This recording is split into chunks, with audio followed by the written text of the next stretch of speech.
우리 일본은 그냥 약육강식의 법칙에 따라 열심히 살았을 뿐이야. 우리가 옛날엔 정말 강했으니 약소국이었던 한국을 좀 부려먹은 게 그렇게 죄야. 죄는 그때 힘없고 못 살았던 한국이 죄 아니야. 일본 산산의 여파로 쑥대밭이 된 현장에 뉴욕 출신 기자가 황당한 표정을 짓고 있습니다. 일본 오염수 방류를 위해 취재를 갔던 이 기자는 일본의 재난 대처 방법에 학을 떼고 말았다는데요.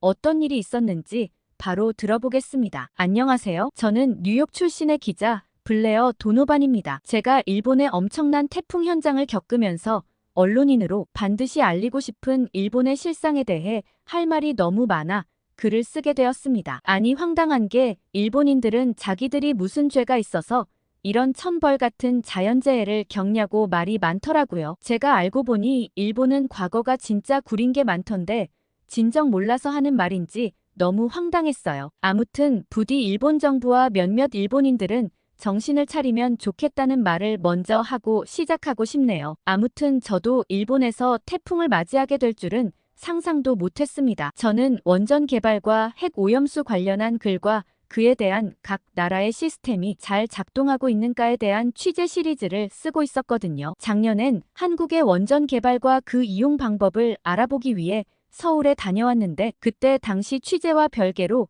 한국이 정말 좋았거든요. 그래서 이번에는 아예 제대로 한국 여행을 해야겠다 생각하고 일본 취재를 자원하게 되었습니다. 일본 취재 후 한국으로 갈 예정이었거든요. 사실 일본으로 향할 때만 해도 태풍에 대해 큰 걱정을 하지 않았어요. 일본에서 공식적으로 발표된 바에 의하면 크게 위험할 것 같지 않았거든요. 그래서 가볍게 생각하고 취재 일정을 조절하지 않은 채 일본으로 떠났던 거죠. 저는 오염수 방류에 대한 일본 시민들의 생각을 알아보기 위해 도쿄 지하철 시부야역에서 취재를 진행하고 있었습니다. 다만 좀 갑갑했던 게 한국의 간편한 환승 시스템과는 다르게 일본은 현금을 쓰는 곳도 있는 데다 아예 환승역이 따로 나와 있는 경우도 있었어요. 굉장히 불편하다고 느꼈죠. 사실 대부분이 일본과 비슷하게 복잡한 구조였고 한국처럼 환승이 편한 나라가 거의 드물긴 했어요. 그런데 저는 갑자기 흘러나오는 속보에 깜짝 놀랐습니다. 역내 대형 모니터에서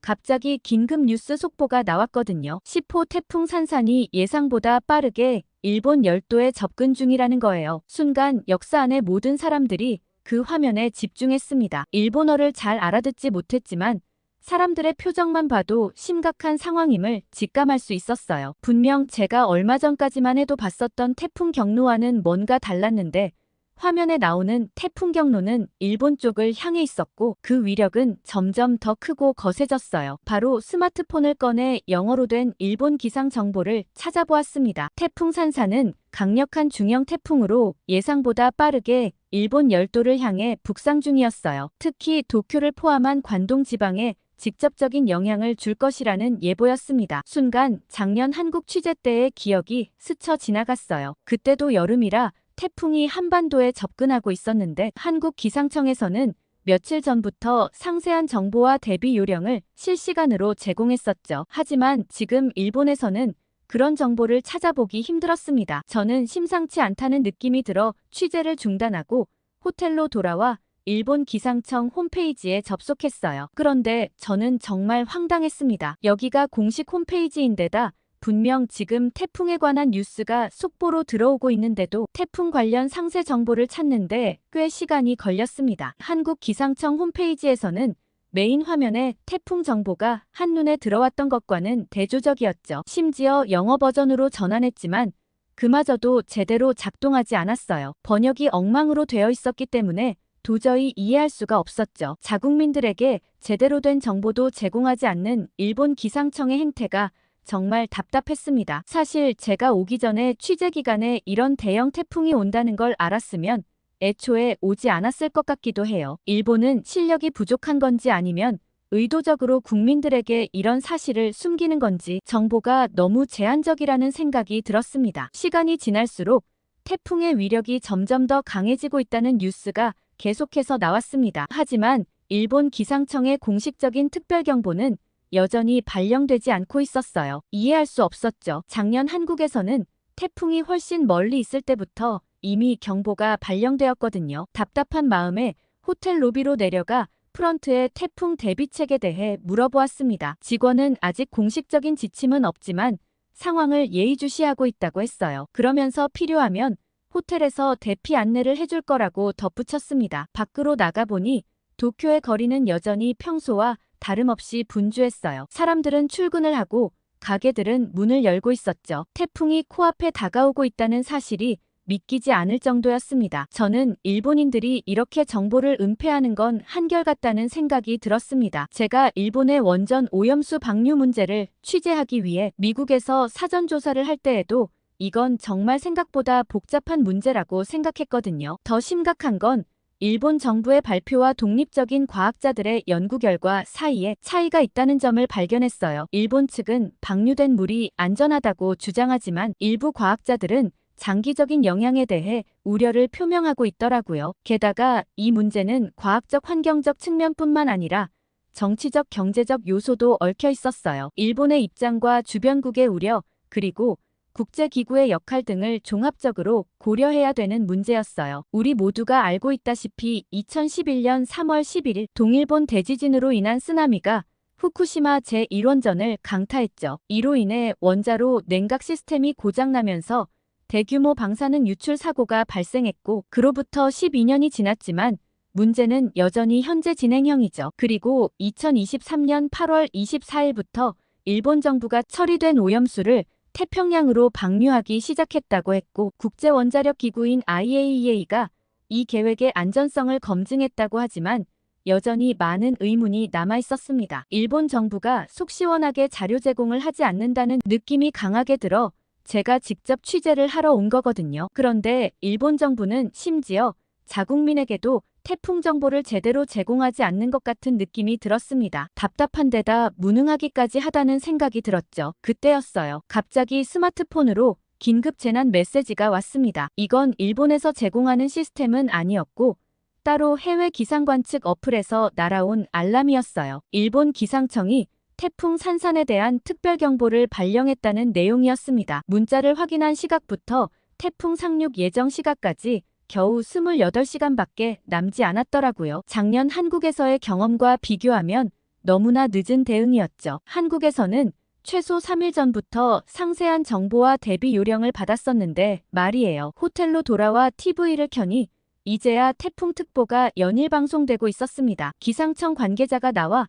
태풍의 위력과 예상 경로를 설명하고 있었죠. 하지만 답답한 게 한 가지 있었습니다. 여전히 구체적인 대피 요령이나 행동 지침은 부족해 보이더라고요. 저는 궁금한 나머지 노트북을 열고 작년 한국 취재 때의 자료를 찾아보았습니다. 직업이 기자라 취재거리가 아니더라도 제가 겪은 것들을 일기처럼 상세히 기록해 놓는 편이거든요. 저는 한국 기상청에서 제공했던 태풍 정보는 얼마나 상세하고 이해하기 쉬웠는지 다시 한번 확인할 수 있었어요. 실시간으로 업데이트되는 태풍 진로를 보여주고 각 지역별 강수량을 예측하는 것은 물론 대피소 위치 정보까지 모든 것이 한눈에 들어왔었죠. 한국에선 대피소를 찾을 수 있는 어플을 따로 만들어두기도 했습니다. 그 어플만 켜면 가장 가까이에 있는 대피소를 안내해주기도 했죠. 저는 일본에서 발표한 것보다 재난 규모가 더 클지도 모르겠다는 생각이 들었어요. 일본에서 은폐하고 있는 건 아닐까 싶은 생각도 들었죠. 일단 편의점에서 생수와 라면이라도 좀 사둬야겠다고 생각하고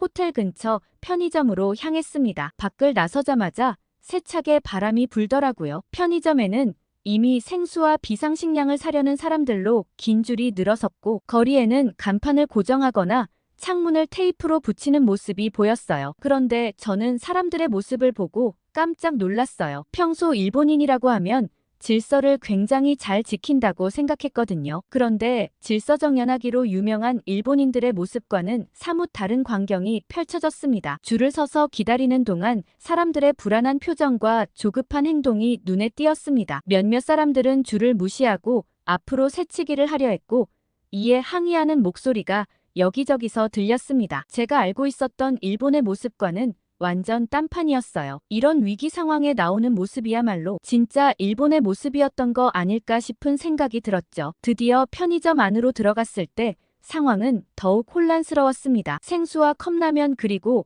건전지 등의 필수품들은 이미 바닥을 보이고 있었고 남은 물건을 차지하기 위해 사람들이 서로 밀치며 경쟁하고 있었습니다. 한 중년 남성이 마지막 남은 생수팩을 잡고 옆 사람과 실랑이를 벌이는 모습이 보였습니다. 계산대 앞에서는 더 심각한 상황이 벌어졌습니다. 일부 고객들이 구매 제한 수량을 초과하여 물건을 사려고 하자 직원이 만류하는 상황이 발생했습니다. 그 과정에서 언성이 높아지고 심지어 몇몇 사람들은 화를 내며 물건을 던지기까지 했습니다. 이런 아수라장 속에서 털썩하고 쓰러지는 소리가 들렸어요. 한 노인이 쓰러져 있었습니다. 그러나 그들 중 누구도 그 노인에게 관심을 가지는 사람이 없었어요. 제가 가까이 다가가려는 찰나 한 일본인이 그 노인을 일으켜 세워주더라고요. 저는 그래도 이 와중에 모든 일본인들이 다 이상하진 않구나 싶은 생각이 들었죠. 그런데 저는 학생의 가방에 달려있는 열쇠고리를 보고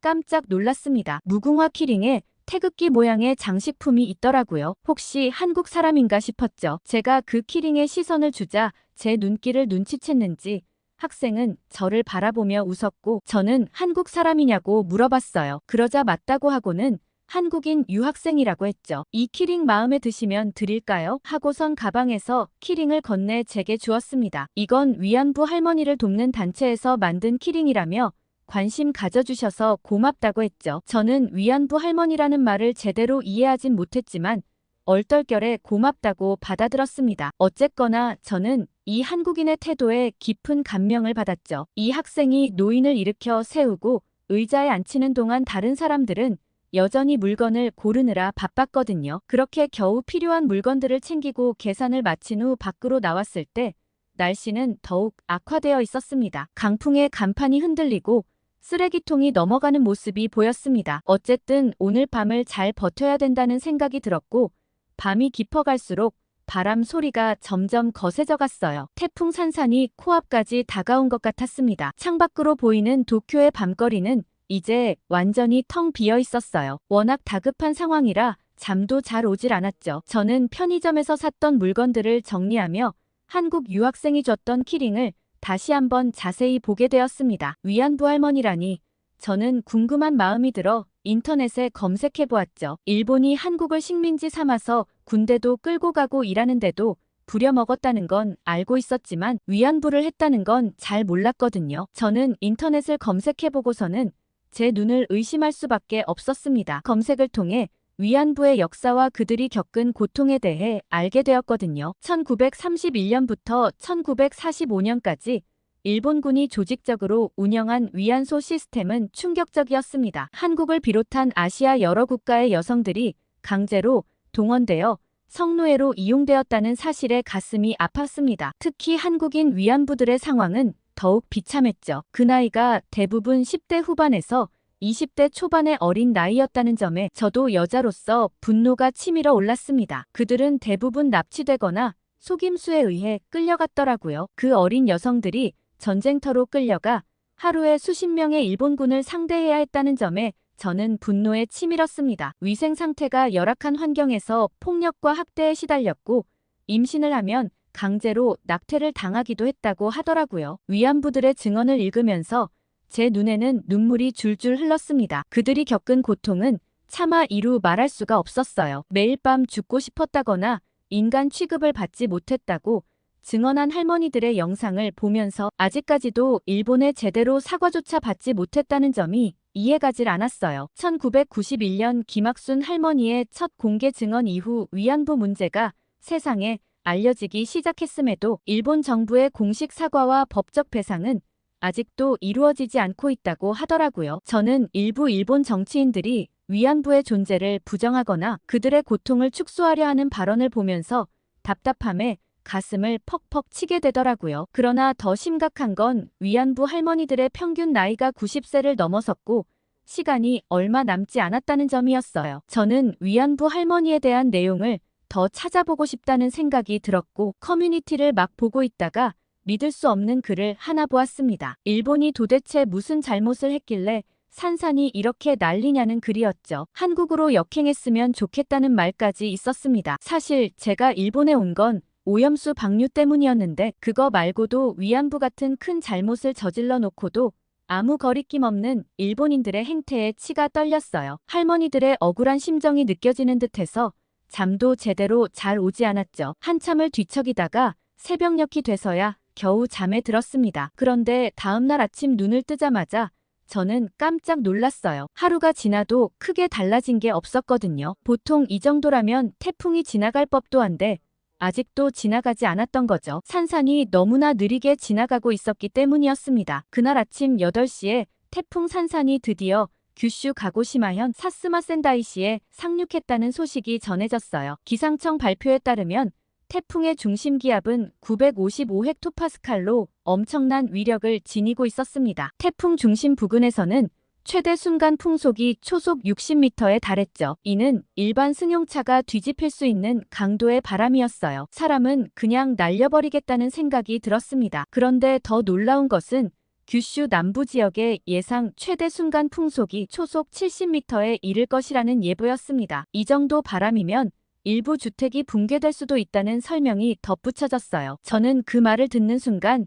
등골이 오싹해졌습니다. 그런데 문제는 이 태풍 산산이 이동 속도가 매우 느리다는 것이었어요. 이는 장시간에 걸쳐 맹렬한 비바람이 계속될 것임을 의미했습니다. 기상청은 규슈 남부 일부 지역의 총 강수량이 1000mm를 넘을 가능성도 있다고 발표했어요. 제가 살던 뉴욕에서는 1년 강수량이 1000mm 정도인데 그것이 며칠 사이에 내린다니 상상조차 되지 않았습니다. TV에서는 24시간 예상 강수량을 지역별로 상세히 보도하고 있었어요. 규슈 남부는 600mm와 규슈 북부와 시코쿠는 400mm, 도카이 지역은 300mm의 비가 예상된다고 했습니다. 더 충격적인 것은 규슈 남부 지역에 30일 오후 6시까지 추가로 최대 400mm의 비가 더 내릴 것이라는 예보였어요. 창밖으로 보이는 도쿄의 거리는 이미 물바다가 되어가고 있었습니다. 빗물이 하수구로 빠져나가지 못해 도로가 강으로 변해가는 모습이 눈앞에 펼쳐졌어요. 지하철역 입구로 물이 넘쳐 들어가는 것도 보였습니다. 모든 전철 운행이 중단되었다는 안내방송이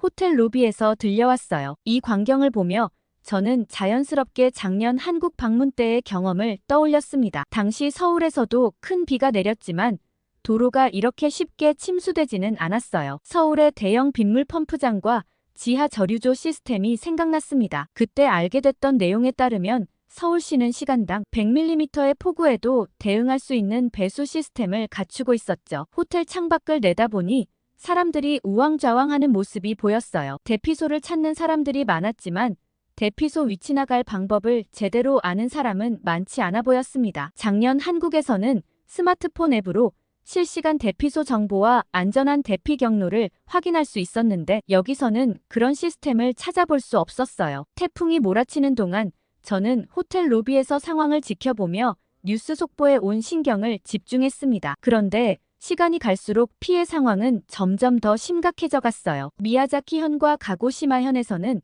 강풍으로 39명이 다쳤다는 소식이 전해졌고 가고시마항에서는 60대 남성 1명이 행방불명되었다고 합니다. 특히 충격적이었던 것은 아이치현 가마고리시에서 발생한 산사태 소식이었어요. 일가족 5명이 매몰되어 70대 부부 등 3명이 사망하고 2명이 다쳤다는 뉴스를 듣고 마음이 아팠습니다. 밤이 되자 태풍의 위력은 절정에 달했어요. 호텔 건물이 흔들리는 것이 느껴졌고 창문을 때리는 빗소리는 마치 총알 같았습니다. 전기가 몇 번 깜빡거리더니 결국 정전이 되고 말았어요. 어둠 속에서 휴대폰 불빛에 의지한 채 저는 계속해서 상황을 기록했습니다. 이 모든 상황을 겪으며 저는 재난 대비 시스템의 중요성을 뼛속 깊이 느꼈어요. 그리고 일본이 얼마나 겉만 번지르르한 나라인 걸 다시 한번 느끼게 되었죠. 일본은 모든 게 가능하고 전부 다 갖춰져 있다는 듯 얘기했지만 정작 실상은 달랐어요. 재난 예측 하나 제대로 보도하지 못하는 데다가 막상 재난이 닥치자 제대로 진행되는 게 하나도 없었거든요. 예상 경로를 모두 맞추지 못했을 뿐더러 대피소도 제대로 마련해 놓지 않은 것 같았습니다. 그러면서 작년 한국에서 경험했던 체계적인 재난 대비 시스템이 얼마나 대단한 것이었는지 다시 한번 깨달았습니다. 실시간으로 업데이트되는 재난 정보의 중요성과 효율적인 대피 안내, 그리고 첨단 우수 관리 시설, 이 모든 것들이 얼마나 소중한 것인지 이번 태풍을 겪으며 절실히 느꼈어요. 다행히 제가 있던 호텔에서는 큰 피해를 입지 않았지만 태풍이 지나간 후 도쿄의 거리는 쓰러진 나무들과 부서진 간판들로 가득했어요. 이 모든 상황을 지켜보며 일본 정부의 대응이 궁금해졌어요. 곧이어 뉴스에서는 총 225만여 명에게 피난 지시가 내려졌다고 보도했습니다. 가고시마현과 미야자키현 그리고 구마모토현 등 광범위한 지역에 걸쳐 대피령이 발령된 거죠. 특히 가고시마현을 중심으로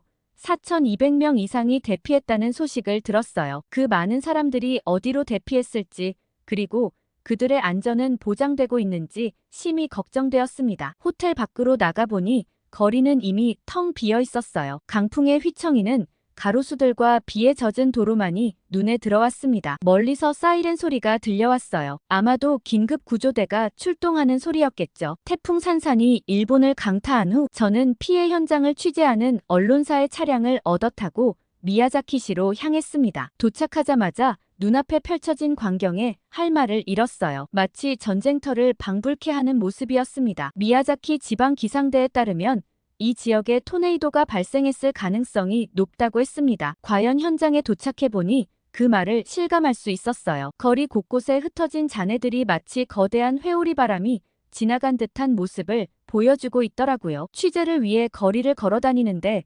발걸음을 옮길 때마다 유리 파편 밟히는 소리가 들렸습니다. 주변 건물들의 유리창은 대부분 파손되어 있었고 일부 건물은 외벽이 벗겨져 나간 모습이었어요. 지붕 기와가 떨어져 나가 도로 곳곳에 흩어져 있는 모습도 볼 수 있었습니다. 한 건물 앞에서 20대로 보이는 젊은 여성을 만났고 그녀는 집이 날아가 버릴 것만 같았다며 생명의 위협을 느낀다고 말했어요. 여기저기서 자동차 경보음까지 울려 밤새 지옥 같은 시간을 보냈다고 하더라고요. 그 여성이 보여준 집안 사진에서는 깨진 유리 조각이 거실 바닥에 흩어져 있었고 커튼은 바람에 찢겨나간 채로 허공에 매달려 있었어요. 천장의 일부가 무너져 내린 모습도 볼 수 있었습니다. 이어서 거리로 나와 주변을 둘러보았어요. 도로 위에는 나뭇가지와 간판 조각들이 어지럽게 널브러져 있었습니다. 몇몇 전신주는 기울어져 있었고 전선이 끊어진 채 위험하게 늘어져 있는 모습도 보였어요. 한 상점 주인을 만나 이야기를 나눴습니다. 그는 태풍이 지나가는 동안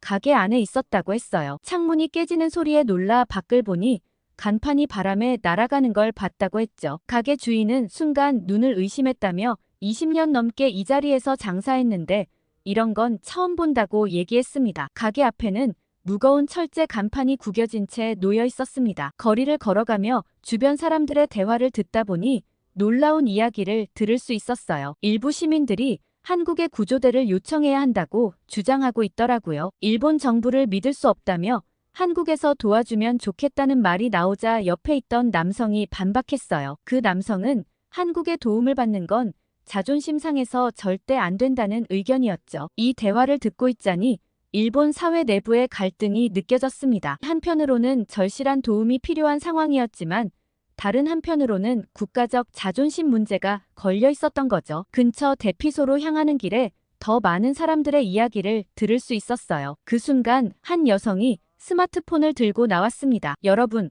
이것 좀 보세요. 한국의 구조대가 지난번 지진 때 얼마나 신속하게 대응했는지 영상이 있어요. 라고 말했어요. 사람들이 모여들어 영상을 보기 시작했고 감탄사가 여기저기서 터져 나왔습니다. 한국 구조대의 전문성과 효율성에 모두가 감명받은 듯 했어요. 우리도 저런 도움을 받을 수 있다면 얼마나 좋을까 부러워하고 있는 사람이 있는 반면 한국의 도움을 받는다면 국제적으로 망신이라며 절대 안 된다는 사람도 있었습니다. 하지만 제가 봤을 땐 그들은 물불 가릴 처지가 아닌 것 같아 보였죠. 갑자기 멀리서 비명소리가 들렸습니다. 사람들과 함께 그쪽으로 달려가 보니 한 건물이 반쯤 무너져 내린 모습이 보였어요. 그 안에 사람들이 갇혀 있다는 소리가 들렸습니다. 현장에 모인 사람들은 속수무책이었어요. 그런데 이런 일이 한두 군데가 아니었습니다. 제발 도와달라며 지옥 같은 이곳에서 구해달라는 메시지들이 SNS에 넘쳐났고 태풍으로 인한 혼란은 계속되었습니다. 전기가 끊겨 도시 전체가 암흑에 빠졌고 식수와 식량 부족 문제도 심각해졌어요. 의료시설들은 과부하 상태였고 많은 사람들이 대피소에서 불안한 시간을 보내고 있었습니다. 그런데 더욱 충격적인 건 이어지는 소식이었어요. 태풍 11호 야기가 또다시 일본에 강력한 영향을 줄지도 모른다는 소식이었죠. 지금 피해 복구도 채 마무리되지 않은 상황에서 또다시 11호 야기가 온다면 일본은 거의 반년 가까이 인프라 복구에만 시간을 쓸 게 뻔해 보였습니다. 이 모든 게 정말 일본에 내려진 저주라면 저주일지도 모르겠다는 생각도 들었어요. 오염수 방류의 위안부 문제까지 그동안 벌인 잘못이 워낙 많으니 말이죠. 아무튼 저는 11호 야기가 오기 전 미리 예약해둔 티켓으로 한국으로 이동할 예정이에요. 미리 한국표를 예매해둬서 정말 다행이라는 생각이 듭니다. 오늘 블레어 씨의 사연 어떻게 들으셨나요? 일본이 죄가 없다는데 하나하나 다 말하기도 입이 아플 지경입니다. 저는 일본이 천벌을 받고 있는 게 아닌가 싶은데 어떤 죄값을 치르고 있다고 생각하시는지 많은 의견 부탁드립니다. 구독과 좋아요 꾹 눌러주시고 다음에 더 재밌는 사연으로 돌아오겠습니다. 사연 제작소 감동필름이었습니다.